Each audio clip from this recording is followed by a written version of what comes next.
Hello students. अब तक हम बेसिक मैथमेटिक्स पढ़ रहे थे जो फिजिक्स में यूज होगा। आज से हम फिजिक्स का फर्स्ट चैप्टर स्टार्ट कर रहे हैं, फिजिकल वर्ल्ड। आपको पता है फिजिक्स काफ़ी इंटरेस्टिंग है, काफ़ी आकर्षक है, बहुत ही रोचक सब्जेक्ट है। तो फिजिक्स के बारे में पढ़ने से पहले एक जो जनरल टूर है फिजिक्स का, ये कहिए कि फिजिक्स में जो जो चीज़ें हमने गेन की है अब तक, तो ये चैप्टर बेसिकली उसी पे आधारित है। तो ये पूरा आपको फिजिक्स का एक टूर करवाएगा। सबसे पहले बात करते हैं व्हाट इज साइंस। साइंस क्या है? वैसे तो साइंस आप शुरू से ही पढ़ रहे हैं। साइंस बेसिकली जो नेचुरल फिनोमिना हमारे आसपास जो हो रहे हैं, तो उनके बारे में एक सिस्टेमेटिक वे में जो नॉलेज हम गेन करते हैं, और जितना डीप हम उसको स्टडी करते हैं और फिर जो लॉ हम बनाते हैं, उन लॉज को हम यूज करते हुए फ्यूचर में क्या होगा, जो दूसरे फिनोमिना उनको कैसे कंट्रोल करेंगे, तो इसके बारे में जो स्टडी है वो साइंस है। तो science is basically the systematic attempt to understand natural phenomena in as much detail and depth as possible and use the knowledge so gain to predict, modify and control phenomena. वैसे तो बहुत सारी definition आपको मिल जाएंगी science की, और जो मुझे बेस्ट लगी वो मैंने यहाँ पे नोट की है। एक और डेफिनेशन आप साइंस की दे सकते हैं। Science is exploring, experimenting and predicting from what we see around अस।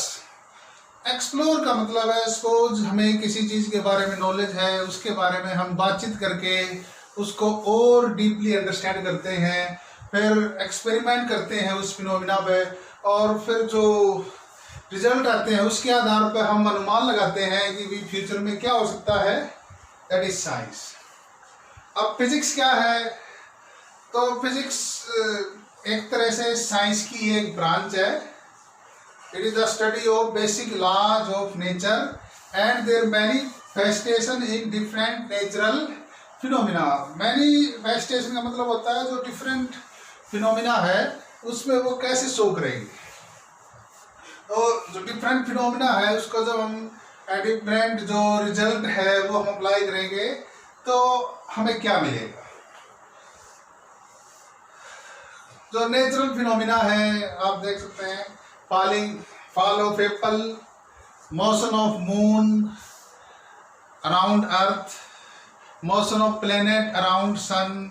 तो ये जो तीन डिफरेंट फिनोमिना मैंने आपको बताए हैं, इन तीनों को हम एक ही नियम से, एक ही लॉ से एक्सप्लेन कर सकते हैं, and that is Newton law of gravitation. इसके अलावा जो इलेक्ट्रोमैग्नेटिक फिनोमिना है, जैसे हम जो इलेक्ट्रिक स्विच है इसको जैसे हम ऑन करते हैं तो पंखा चलने लग जाता है, लाइट ऑन हो जाती है। इसके अलावा वायर में करंट का फ्लो होता है। तो ये जो इलेक्ट्रोमैग्नेटिक फिनोमिनाज हैं जो हमारे आसपास बहुत जितने भी इलेक्ट्रोमैग्नेटिक फिनोमिना है, इनको हम मैक्सवेल की 5 जो इक्वेशन है उससे हम डिस्क्राइब कर सकते हैं।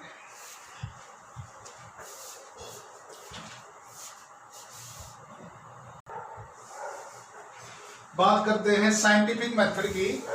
17वीं शताब्दी के बाद जो साइंस है उसमें जो डेवलपमेंट आया है तो इसी बेस पे होता है। बेसिकली जब भी कोई ऑब्जर्वेशन होती है, कोई फिनोमिना हम देखते हैं, या मान लो न्यूटन ने ही देखा जो सेब है वो पेड़ से गिर रहा था, तो न्यूटन ने उसको ऑब्जर्व किया। उसके बाद सिस्टमेटिक ऑब्जर्वेशन का मतलब ये है, मान लो सेब देखा, सेब पेड़ से नीचे गिर गया टूट के। मान लो हम किसी और चीज़ को देखें, या सपोज ये जो टेप है, यदि मैं इसको छोड़ूं तो ये भी नीचे गिर रही है। और कोई भी ऑब्जेक्ट है यदि हम इसको छोड़ते हैं तो वो अर्थ की तरफ जा रहा है। अब मान लो एक हैवी ऑब्जेक्ट ले लेते हैं, एक हल्का ले लेते हैं, उन दोनों को गिरा के देखते हैं। फिर और अलग अलग कंडीशन में मान लो एक ऐसा कमरा ले लेते हैं जिसके अंदर से हम हवा बिल्कुल निकाल देते हैं, उसमें एक हल्की चीज़ और एक भारी चीज़ दोनों को गिराते हैं, तो नोट करते हैं दोनों कितने टाइम में पहुंचती है। तो इस तरह से कोई भी फिनोमिना है जो हमारे आसपास हो रहा है, जैसे हमें इंद्रधनुष दिखाई देता है, इंद्रधनुष में 6 कलर ही क्यों दिखाई देते हैं, कई बार 2-2 इंद्रधनुष दिखाई देते हैं, या आसमान में बिजली क्यों कड़कती है, आसमान नीला क्यों दिखाई देता है। तो ये जो सारी ऑब्जर्वेशंस हैं जिसको हम नोट करते हैं और फिर एक सिस्टेमेटिक वे में हम डाटा कलेक्ट करते हैं, उसको बोलते हैं सिस्टेमेटिक ऑब्जर्वेशन। उसके बाद फिर हम कंट्रोल्ड एक्सपेरिमेंट करते हैं और फिर एक्सपेरिमेंट के बेस पे जो रिजल्ट आते हैं उस रिजल्ट को लेके डिस्कशन होता है, क्वालिटेटिवली और क्वांटिटेटिवली, मतलब मैथमेटिकली भी और नॉन मैथमेटिकल दोनों वे में lots of discussion will be going on. उसके बाद फिर उसको लेके एक मॉडल तैयार किया जाता है उस थ्योरी को लेके। फिर वो जो मॉडल बनाया जाता है उस मॉडल के आधार पर जो और दूसरे एक्सपेरिमेंट हैं वो किए जाते हैं। सपोज हमने कोई फिनोमेना ऑब्जर्व किया, उसको लेके कोई मॉडल बनाया, फिर उस मॉडल के आधार पे हमने देखा, उस मॉडल के आधार पे हमने 10,000 जो एक्सपेरिमेंट है, 10,000 एक्सपेरिमेंट उस मॉडल के आधार पर हमने एक्सप्लेन कर दिए।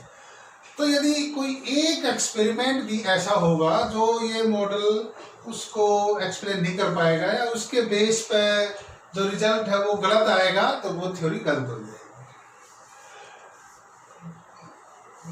आपने 9th क्लास में भी पढ़ा होगा, सबसे पहले डाल्टन मॉडल आया था, फिर डाल्टन मॉडल के बाद थॉमसन मॉडल आया था एटम का। तो जो थॉमसन मॉडल था उसमें बहुत कुछ कमियां आ गई। उसके बाद रदरफोर्ड एटम मॉडल आया, तो बाद में देखा गया जो रदरफोर्ड एटम मॉडल था वो भी कुछ फिनोमिना को एक्सप्लेन नहीं कर पाया।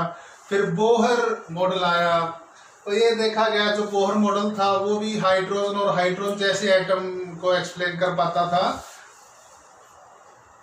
फिर उसके बाद क्वांटम थ्योरी, तो क्वांटम थ्योरी अभी चल रही है।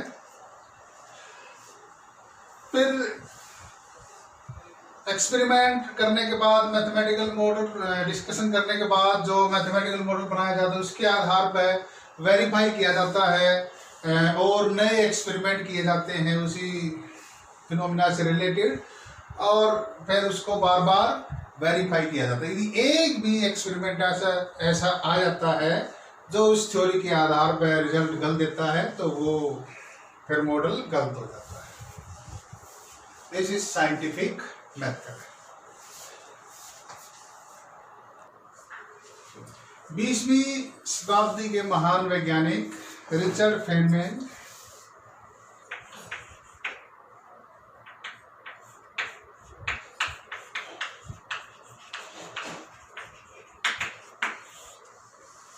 ने फिजिक्स पढ़ने का कंपैरिजन चेस के गेम के साथ किया है।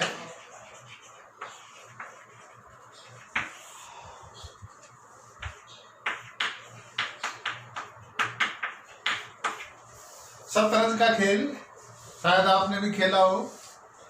तो जिस तरह से आप शतरंज का गेम चल रहा है और उसमें 2 खिलाड़ी खेल रहे हैं और आप उसको लगातार ऑब्जर्व कर रहे हैं और उन्हें कम से कम 50-60 मैच खेल लिए, तो जब आप बार बार उस गेम को देखोगे तो आपको भी आइडिया हो जाएगा कि भाई शतरंज के खेल में सैनिक कैसे चलता है, जो ऊंट है वो कैसे चलता है, हाथी कैसे चलता है, रानी कैसे चलती है, और राजा है वो कैसे चलता है, और घोड़ा किस प्रकार चलता है। इस प्रकार आपको कुछ नियमों का पता चल जाता है।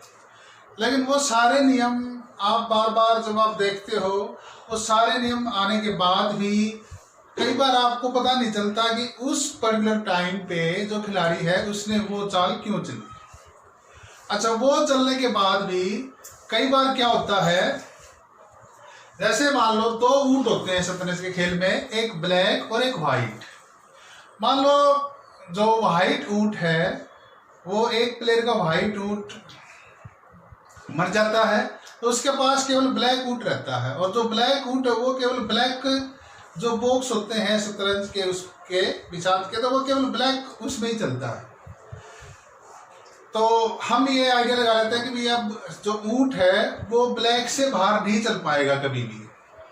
लेकिन जब हम ऑब्जर्व करते हैं तो एक ऐसी सिचुएशन आती है जब उस प्लेयर का एक सैनिक बिल्कुल लास्ट वाले खाने पे पहुंच जाता है और वो सफ़ेद ऊंट बन जाता है। तो यानी कि जो हम पहले आइडिया विचार कर रहे थे कि भी जो ऊंट है वो केवल ब्लैक में ही रहेगा, वाइट में नहीं आ पाएगा कभी भी, तो वो वाइट में आ जाता है। तो इस प्रकार कई बार हम जो कॉमन ऑब्जर्वेशन उसके आधार पर जो हम कंक्लूजन ड्रा करते हैं, जो रिजल्ट हम ड्रा करते हैं, जो हमारे लॉजिक होते हैं, वो कई बार फिजिक्स फेल कर देती है। जो फिजिक्स है वो एक तरह से शतरंज के गेम की तरह ही है। तो उसमें जो शतरंज का खेल है वो काफ़ी इंटरेस्टिंग खेल है। तो काफ़ी अच्छा कंपैरिजन किया है रिचर्ड फेनमैन ने फिजिक्स का चेस गेम के साथ। ठीक उसी प्रकार जिस तरह से शतरंज के खेल में हम जो पहले से अनुमान लगा रहे थे वो हमारे गलत साबित हो गए थे, उसी तरह से फिजिक्स में भी कई बार हम जो नियम बहुत सालों से चलता आ रहा है तो हम उसको बिल्कुल ट्रू मान लेते हैं, लेकिन कई बार कुछ ऐसे एक्सपेरिमेंट होते हैं जो उसको गलत साबित कर देते हैं।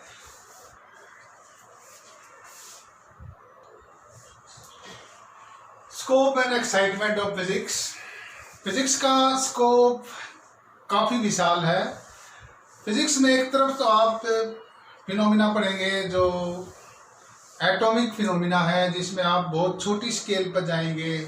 तो जो बात करें साइज की, साइज ऑफ एटम, एटम के अंदर आप न्यूक्लियस पाएंगे तो जिसका साइज होगा 10⁻⁻15 मीटर। तो उसके बाद फिर आप बात करेंगे बहुत बड़े ऑब्जेक्ट की, लाइक सन, जो कई करोड़ किलोमीटर है जिसका डायमीटर। इनफैक्ट जो गैलेक्सीज हैं वो तो और भी बड़ी है, और जो यूनिवर्स है वो काफ़ी विशाल है। तो अब उसके बारे में भी जो एस्ट्रोनॉमिकल फिजिक्स है उसमें हम गैलेक्सी, प्लैनेट्स वगैरह इनके बारे में पढ़ते हैं, और जो एटॉमिक फिजिक्स है इसमें हम एटम्स, न्यूक्लियाई, इनके बारे में पढ़ते हैं। इसके अलावा जो रेंज है टाइम, तो टाइम आप ऐसे फिनोमिना में पढ़ेंगे जिनका टाइम इंटरवल 10⁻⁻22 सेकेंड होता है। और दूसरी तरफ ऐसे फिनोमिना पढ़ेंगे जो हमारा यूनिवर्स है जिसकी एज है 10⁻18 सेकेंड। इसके अलावा यदि हम मास की बात करें तो बिल्कुल हल्के पार्टिकल लाइक इलेक्ट्रॉन जिनका मास लगभग होता है 10⁻⁻30 kg। दूसरी तरफ आप यूनिवर्स को लें जिसका मास होता है 10⁻55 kg। तो जो फिजिक्स का डोमेन है वो काफ़ी विशाल है। तो आप छोटी से छोटी चीज़ों के बारे में भी यदि आप डिटेल से पढ़ेंगे तो वहाँ भी आप इम्पोर्टेंट डिस्कवरी करते हैं, और बड़ी से बड़ी चीज़ें लाइक गैलेक्सीज, ब्लैक होल, उसके बारे में भी आप पढ़ते हैं। So physics is very exciting.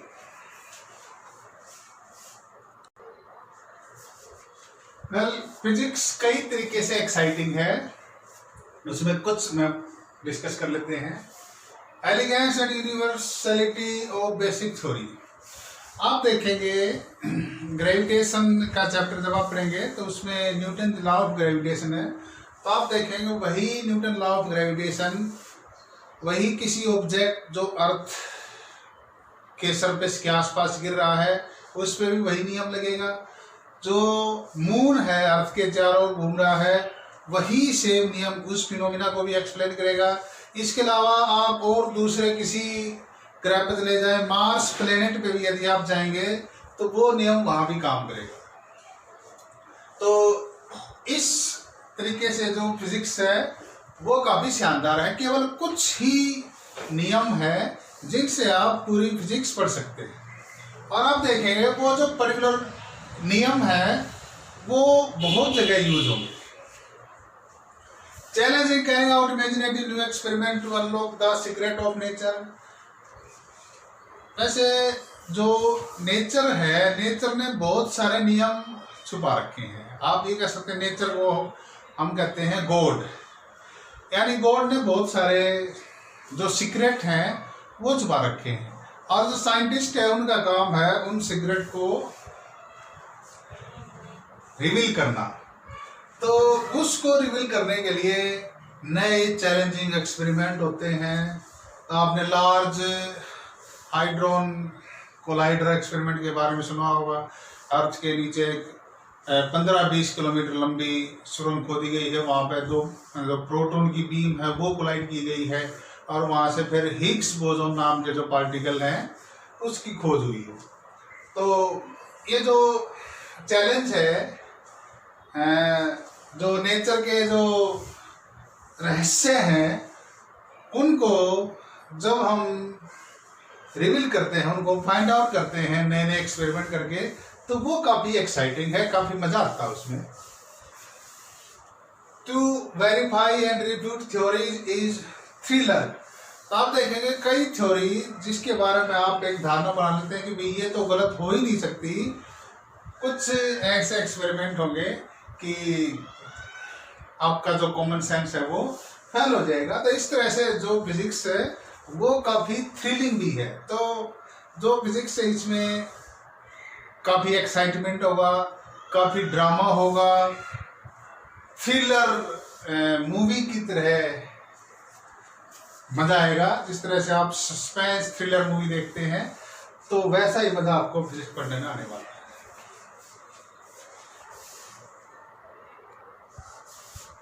कुछ और डेफिनेशन पढ़ लेते हैं। Hypothesis, a hypothesis is a supposition without assuming that it is true. तो इससे रिलेटेड मैं एक फिनोमिना थोड़ा सा डिस्कस कर लेता हूँ, हालांकि वो आप +2 क्लास में पढ़ेंगे। जब न्यूक्लियस से बीटा पार्टिकल ऑब्जर्व किए गए थे, यानी जो बीटा डीके फिनोमिना था, तो उस फिनोमिना से जो रिजल्ट आ रहे थे वो साइंटिस्टों के समझ में नहीं आ रहे थे वे कैसे एक्सप्लेन करें, क्योंकि इसमें कंजर्वेशन ऑफ एनर्जी का जो नियम है वो भी वायलेट हो रहा था। एक और कॉन्सेप्ट होता है एनवायरमेंटम, जिसका कंजर्वेशन होना ज़रूरी है, तो वो भी कंजर्व नहीं हो रहा था। तो वो साइंटिस्टों के समझ में नहीं आ रहा था कि जो बीटा डीके उसको कैसे एक्सप्लेन किया जाए। तो उसको एक्सप्लेन करने के लिए पॉली नाम के साइंटिस्ट ने इमेजिन किया था एक पार्टिकल जिसका नाम था न्यूट्रिनो।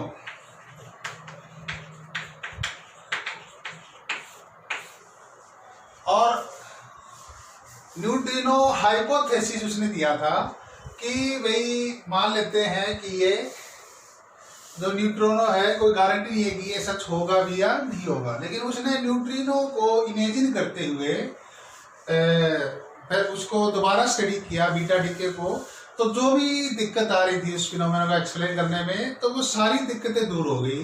और फिर बाद में जो न्यूट्रिनो नाम का जो पार्टिकल है वो बाद में साइंटिस्टों ने ऑब्जर्व भी कर लिया। हमारी जो बॉडी है इससे हर सेकंड में कई लाख करोड़ न्यूट्रिनो पास कर जाते हैं। तो ये इतना वीक इंटरेक्टिव पार्टिकल है जिसको ऑब्जर्व करना काफ़ी मुश्किल था, तो इसलिए ये दिक्कतें आ रही थी। तो इसके बाद axiom is a self evident truth. Model के बारे में हम डिस्कस कर ही चुके हैं, मैथमेटिकल मॉडलिंग। जो थ्योरी जो फिनोमिना उसको एक्सप्लेन करने के लिए जो थ्योरी हम प्रपोज करते हैं उसको हम कहते हैं मॉडल।